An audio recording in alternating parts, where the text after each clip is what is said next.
All right. Everyone, thank you for coming today and eating lunch in the sub, and for joining us today on the ASISU Executive Ticket Debate. Today we have both parties present. We have representing the Bengal Pride Party, Tynan and Zara Sivertsen. And representing the Orange Party, we have Kyle Sun and Taylor Tingey. Real quick, just a quick rundown of the rules and the format of how this is going to work out. Before the debate, we did have a coin toss. Tynan and Zara won the toss and chose to go second. And so we will the first question will be directed towards Kyle and Taylor. They'll have 2 minutes to answer, and then Tynan and Zara will be given 1 minute of rebuttal. And then we'll alternate from there, going back and forth. The next question will be directed to Tynan and Zara, 1 minute rebuttal for Kyle and Taylor. And so, without any further ado, we're going to get started. Okay. So, Kyle and Taylor, what are some basic principles that will guide your leadership of ASISU, particularly in student involvement? I'll take that one. First off, thank everybody for showing up today. We appreciate all your support for our student government. As far as leadership goes, I feel like we hear a lot of cliches. At least that's how I think of them. Like, you want someone that's going to lead by example, and you want someone who's not going to ask you to do something you wouldn't do. And I feel like those are all great things. Those are all important things. But we kind of hear them a lot, and they're oversaid, I think. But something that part of my leadership style is I really hope to inspire those that I'm working with. And as far as student involvement goes, I hope that we can have an inspired Senate that gets involved and makes sure that they're supporting Idaho State University and all of its students. And I feel like once we start there, once our Senate is fully inspired and fully involved, that'll be a trickle-down effect for the rest of the students on campus. So I feel like it's something that we need to start, of course, with the executives in the Senate, and as we improve that, then it'll move on down into the rest of the student body. All right. Thank you, Taylor and Kyle. We'll now give 1 minute rebuttal to Tynan and Zara. We felt like I got a question real quick. Is it? So do we get another 2 minutes down? No, then we'll get another question. Okay. All right. So one of the things that we felt was really important was leading by example. This question states that, particularly in student involvement, we can't ask students to be involved if we're not involved ourselves. And that is one thing that we can be very proud of, is our involvement on campus in multiple organizations, multiple different areas. The visibility as well, make sure that you guys can see us all around campus being involved in those different things, so that you can see that what we're professing, what we're asking you to be a part of as well, we're doing ourselves. And on top of that, we would like to have student opinions in all of the different decisions that we make in ASISU. We are elected to represent you, not just speak for you, but speak for your interests and what you feel that we need to do. And that's how we feel that we'll accomplish that, is by actually speaking to the students before making our decisions. All right. Thank you. Okay, the next question is directed at Tynan and Zara again. And how would you go about obtaining student needs or concerns, such as food and parking, and what would you do to resolve these issues? As we stated earlier, I think it's important to get student issues, get their opinions, find out what they actually are concerned about. And so we would do surveys, whether it be at events like SAB or UPC events, just hanging out in the sub, going around to people that are eating lunch, and then also in our classes. But it's important to us not only to get opinions from people that we know, but people that we don't know, because we might not get all of the student opinions if we just ask people that we know, people that are in our classes. And so it's important to get a diverse variety of opinions. We also would talk to the administrators. The executive branch really is the link to the administrators. Students' opinions are really brought forward to them by us. And so we would talk to them and try to resolve these issues. Thank you, Zara and Tynan. And next we will hear from Kyle and Taylor. All right, thank you. So personally, I couldn't agree more with Zara Sivertsen. I do believe that we need to get out there and ask the students, not just in classes, but in the diverse group of organizations we have around campus. That's why Taylor and I have tried to do that as much as possible during this campaigning process. We have been visiting clubs on top of classes, and through just day-to-day interactions with other students on campus, we've been asking them, what could we do for you as your elected representatives? As far as a diverse variety of opinions, I think that's awesome. I completely agree. That's why we've tried to put together a party of leaders that we would like to see in leadership. A diverse party that represents multiple demographics on this campus, non-traditional, international students, and many more. And so I couldn't agree more, and that's what we plan to do. All right, thank you, Kyle and Taylor. All right, this question is also directed to Kyle and Taylor. If ISU students, faculty, and alumni were divided on the issue of replacing the eye on Red Hill that has traditionally been a part of ISU history, how would you convey or bring forward students' feedback or concerns? Thank you. I'll go ahead and take this one as well. With big issues like this, there's many things we have to consider because there are faculty and alumni who have been here and will be here for a long time, but there's also the students who are here to leave our mark on the campus, if you will, and will be faculty possibly and alumni one day. And so it's not a decision that can be made abruptly. It's one that has to be thought out. It's one that has to be pulled from multiple different people all over campus that represent multiple different demographics. Really what I would like to do is first find out what we're doing to replace it, if we're replacing it at all, which are some of the steps we've already taken. From there it comes to funding. Where's that money coming from? If students are putting some of our money into what is going to replace the eye, then we should definitely have a say in what goes up there. Same with the alumni, same with the administration and the rest of the faculty. And so there's really, the specifics would be worked out in conversation, but that's a conversation that needs to be had across the board with everyone. And so I think we've done a great start with that, putting it out in the paper. Probably would have been better if we did a little more questioning of the general public before that, but that's how I would go about it. All right, thank you, Kyle. We'll now give 1 minute to Tynan and Zara to rebut the statement. Thank you. I absolutely agree that the faculty and staff are a big part of the university. One big thing is that as your elected representatives of the students, we are here to represent the students' opinions and the students' views. We would love to work with faculty, with staff, with alumni to find out how we can, I guess, sway their opinion towards the way that the students would like to see something up on Red Hill.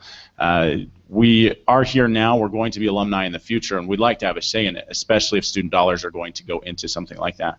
On top of that, I'd like to make sure that as little as student dollars go into it as possible so that we still have a say, but we can pay for it by other means. I did this with the ISU Credit Union cheer mats that we got for the cheer team, $7,000 donation for the cheer team, privately donated. I'd like to get private donations to pay for this project as well so we can lessen the burden on students. Thank you. This question is directed at Tynan and Zara as well. How do you feel that you differ from your opponents in this race? One of the biggest differences that I think is that we're involved in a variety of different things on campus. We're involved in different clubs, even just between the two of us. We're involved in different clubs. We're also from two different colleges. I'm from the College of Pharmacy and Tynan's from the Division of Health Sciences. And so I think we bring different perspectives, not only just between the two of us, and we can represent a greater variety of students that we have classes with. And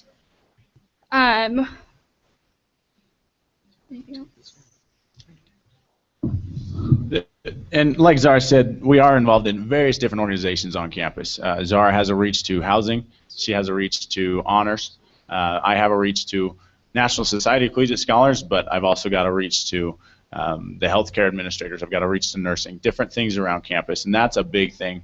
When you go outside of just one college for your executive ticket, you are finding a higher reach, a greater reach around campus.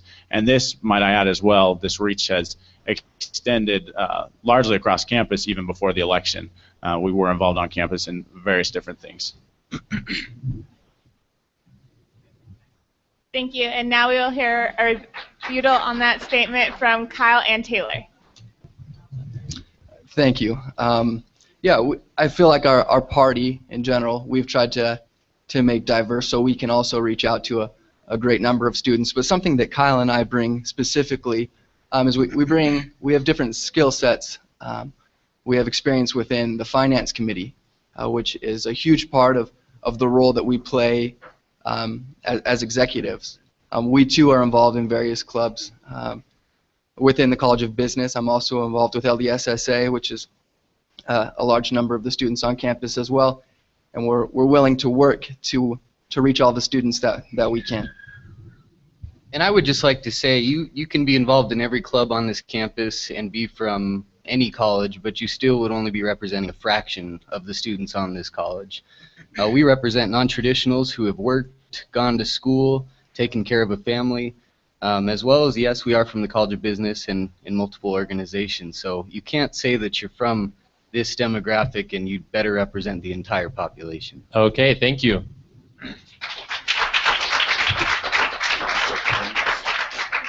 All right, Kyle and Taylor. If elected, how would you handle concerns that senators are not adequately representing their colleges? Yeah, this is something that Kyle and I have discussed at great length. There are a lot of students on this campus that need and deserve to be represented.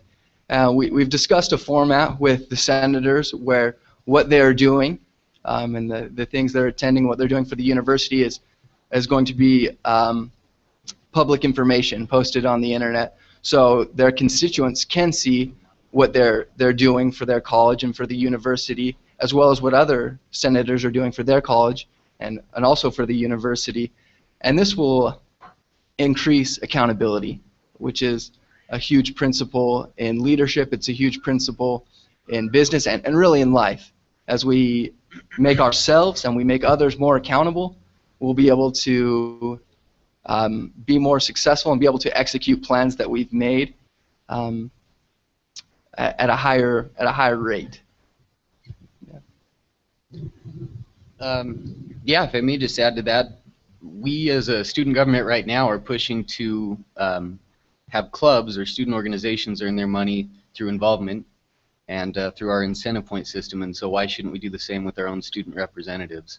That's really the push we've been going for. As well as just building closer communications between ourselves and the senators and the rest of the executive branch, and then from there encourage them to bridge the gap between them and their constituents. That's the biggest thing, is personal relationships. Once you get those, getting involved, hearing what the needs of your constituents are, that becomes a lot easier. All right, thank you. We'll give 1 minute to Tynan and Zara to repeat the statement. I'd have to agree wholeheartedly with both of my opponents that transparency really is what we need to see with the senators. There's a big management term that called what's measured gets managed. So if you are measuring it and you're publishing that to other people, people usually self-correct. So if you have a senator who's not doing much and they see that compared to every other senator on the list, they will typically self-correct. And if they don't, there are other ways to go about that. I've even taken that a step further this semester with current senators, and we've put together a list for at least the month of February where students have been getting involved on around campus as far as the senators are concerned. So we'll be able to, once we get that list updated, we could actually publish that to the students so you can see how involved your senators are, how they are reaching out to you. And that list is only one small way to reach out to the students. I've also heard the idea of suggestion boxes in colleges. There's plenty of ways to do it. We just need to start measuring it and showing it to people. Thank you.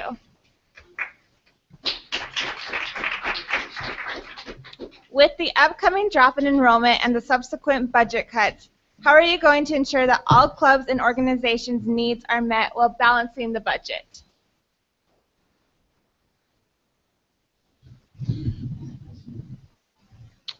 We'd like to make access to all the versions of funding. If within the clubs that they're funded on campus, we have 3 separate different accounts, I guess you could say, for funding. And it's been brought up the argument to put it all towards incentive points, where you're going to basketball games, football games, events, and put it all in, a good portion of that into that. So now there's no money left for initial deposits. There's no money left for match deposits. And those are some of the things that we really need to work against.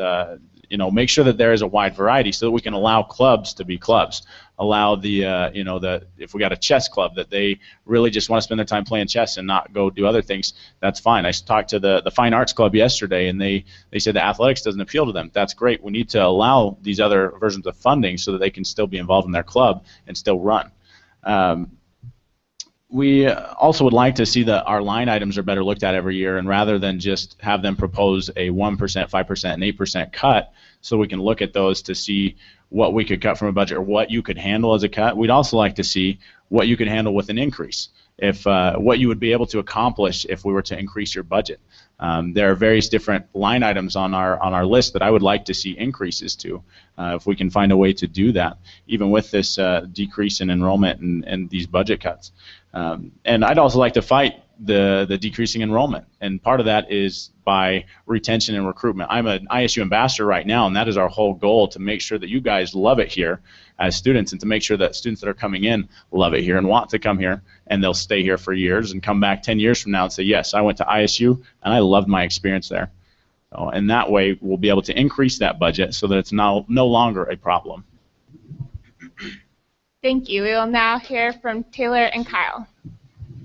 Thank you. I couldn't agree more with Tynan when it comes to retention and recruitment. That's the real problem here, and that's why we have a decrease in enrollment. That's why we have a decrease in our budget.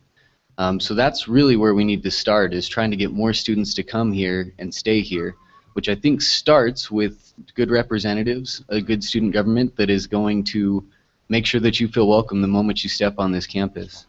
On top of that, I'd like to make sure that the government is taking the hits whenever possible. That's what we did this year on the Finance Committee and in the Senate. We had $65,000 worth of budget cuts to make, and we made sure that all of those were absorbed in the student government, which I think is very important, that we make sure that we are not impacting the line items that affect thousands of students as much as possible. On top of that, I would make sure that we're proactive on these issues, that every student government official knows the budget, that we're staying on top of the numbers so that we know what we might be dealing with as far as cuts go in the future, and that we're more than ready to make any necessary cuts. All right, thank you. Okay. Now this is kind of a follow-up question with the previous question. This is directed first to Kyle and Taylor. How do you plan on managing discrepancies that could arise in the budget? Do we have 2 minutes on this? Yes, 2 minutes. All right, thank you. So that's a great question. The first thing is making sure that all your student government and the students are on the same page when it comes to the actual budget, the current budget. We got to know where we are before we decide where we're going. And that's been one of the issues, I think, in the past, is there's been confusion, understandably, with our large budget and where money's actually going. And from there, it's hard to make decisions as far as where it will go in the future. So the first is knowing what we're dealing with currently. Secondly, on top of that, I just think it's important to make sure that we're exploring all possible situations when it comes to decreasing the budget, possibly increasing some line item budgets, but most importantly making sure that the student government is making sure that the line items and the rest of the student body doesn't get hit as hard as they can. And Taylor, did you have anything to add on that? That's all I have. All right. Thank you, Kyle. We now give 1 minute to Tynan and Zara to also answer the question. How do you plan on managing discrepancies that could arise in the budget? I think the biggest thing for us is making sure that student dollars are going to students. We want to fund the programs that actually benefit the most students, students use. There's some line items that don't necessarily have numbers for how many students they're reaching, and I think We need to improve that in the future so that we can really know how to spend student dollars. There's line items that could probably be cut, and there's line items that could get an increase just based on how many students are using those services. All right. Thank you, Tynan and Zara. So, since we have such a great audience here, we'd actually like to open up to a gallery for any questions that any of you students might have here on campus. We'd ask that you stand up and come forward here to the front so that you can use the mic and that people online can also see who's asking and hear you. We'd like to not give too much time, so maybe like 1 or 2, maybe 3 max questions. So, is there anyone that would like to ask a question? Come on up, Mr. Daniel Sheldon. This one. You're using this one. It's your voice. So my question is, Tynan and Zara. So you mentioned that there were some line items that you were thinking of cutting and some that you were increasing. Could you please be a little more specific with which line items you're thinking about cutting, which you're thinking about increasing, and the reason behind that? Okay, I can speak directly to that. I proposed something on Wednesday that I thought would benefit the students greatly. KISU is a radio station that we have. As a raise of hands, how many of you know that we have a radio station? And how many of you listen to the radio station consistently? Okay, a lot of hands went down. And so that's one of the things is the radio station was unable to provide us with numbers, though they've been asked consistently year after year for how many students they're reaching. And that's great that they reach to the community, to faculty, to staff, but it's student dollars that are going in to fund this. If it's faculty, student, staff, or it's faculty, staff, and community that are listening to it and not students, then it should be a university budgetary item, not a student budgetary item. One of the things, now I'm only going to propose a raise to one of them right now because I was only able to attend a few of the finance committee meetings, and so I was only able to attend some of their presentations. One that I was able to attend was the newspaper, who has had to cut back on production, cut back on their reach out to students. If we were able to give them a raise, they could revamp their website, make it better so that they can reach it online. We could send more papers over to Idaho Falls, to Twin Falls, to Meridian, have student writers, so we're actually employing students to write the paper rather than just the staff writers. They'll actually be able to reach out into freelance writing. I had also spoken with some students right before the speeches about increasing funding to Theater ISU, because there were some things that needed some increases over there. And I actually went to James and the Giant Peach last night, and it was great. And I would love to see more plays like that are affordable for students. And it's $15 for somebody outside of ISU, $7 for a student, but I'd love to see it be free for students so that we can have students participating in things that other students are doing. Thank you. And thank you, Mr. Sheldon. Is there anyone else that would like to bring forth a question? Okay. Who are you directing it to? I'd like to know if you guys have any connections to the Idaho state government, not the university, the actual state, and how you can use those to help with student fee increases. Thank you.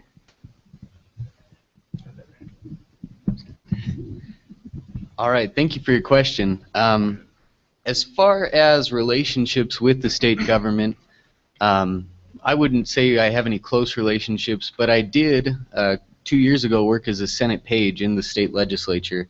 And while I was there, I did get to work with the majority of legislators that we have that are still there.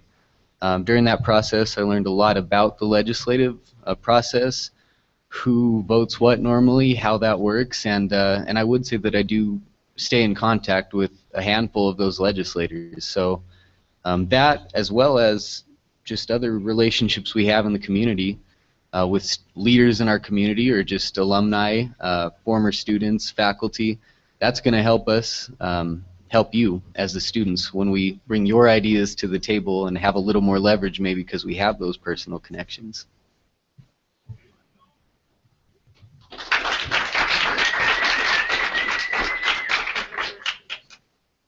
Thank you for your questions. We will now begin with our closing statements. They have 3 minutes each, and we will be starting with Tynan and Zara. We appreciate all you guys coming out here today, and those of you listening online. One thing that I could just stress is that we are here to represent you as the students.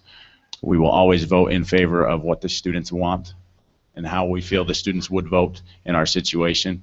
We're not here for an agenda. We're not here to get anything done other than represent the students, to better this university for you and for you and for myself, and throughout the state for all of our outreach campuses as well, and to reach out and make sure that we are benefiting all of the students and that the things that we are funding are benefiting students, not others.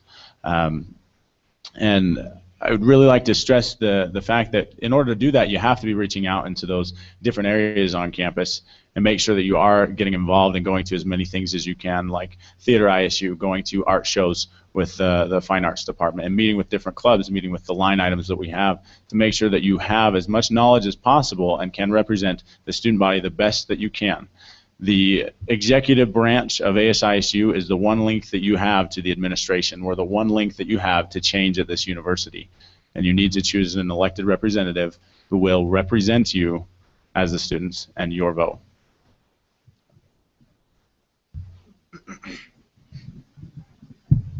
Going along with what Tynan said, we would like to increase spirit on this campus.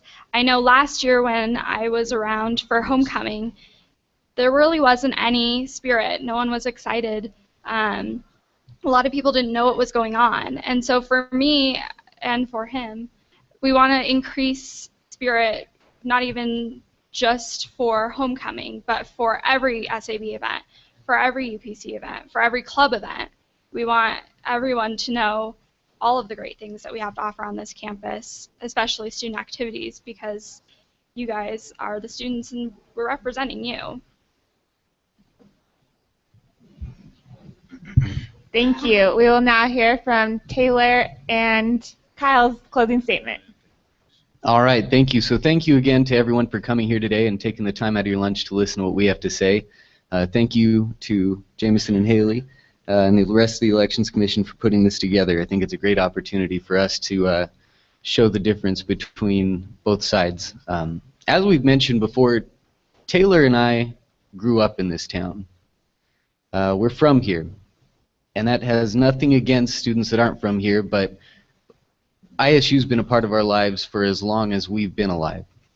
We love this university, we love the people in this town, and we care about the students at this school. As your student representatives, we'll do more than represent you, we'll listen to you. We'll hear what you have to say, and we'll take that to heart when it comes to making big decisions. That's a promise I can keep. As far as the rest of it goes, diversity is huge. I think it's important that the student leaders keep in mind that the things they're involved in are not all there is on this campus, and that there's much more to be represented than what we are personally involved in. That's also what we'll keep in mind. The biggest thing to combat that, if you will, is voter turnout. It's important that everyone that possibly can get out and vote, despite who you're voting for, vote so that your voice can be heard and you can be represented. That also gives your student government more legitimacy when it comes to going to state board meetings and saying, hey, I've had thousands of students put me into this position, rather than a select few. So get out there and vote. Hopefully vote Sun and Tingey, but either way, get your voice heard. I'll turn it over to Taylor. Yeah, I'd just like to thank you all for coming. I think it shows a lot about your commitment to this school and to this community, and I hope that Kyle and I can show that same commitment back to you. Through this experience of campaigning and things like that, Kyle and I have really had an opportunity to meet with various clubs and classes, and I've learned a lot about this campus, and I've learned a lot about the issues that you face, and I look forward to tackling those issues and make this campus the best campus it can be. Thank you.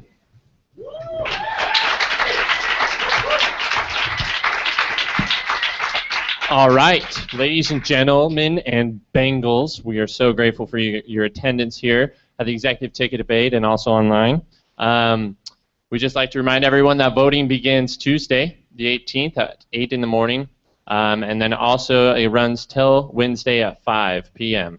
on Bengal Web. So anywhere you can be in your undies or whatnot. Just get out and vote. And And also, all computers on campus will be open for you to log into to vote. You will not need a computer account to use a computer. So, thank you. Get out and vote.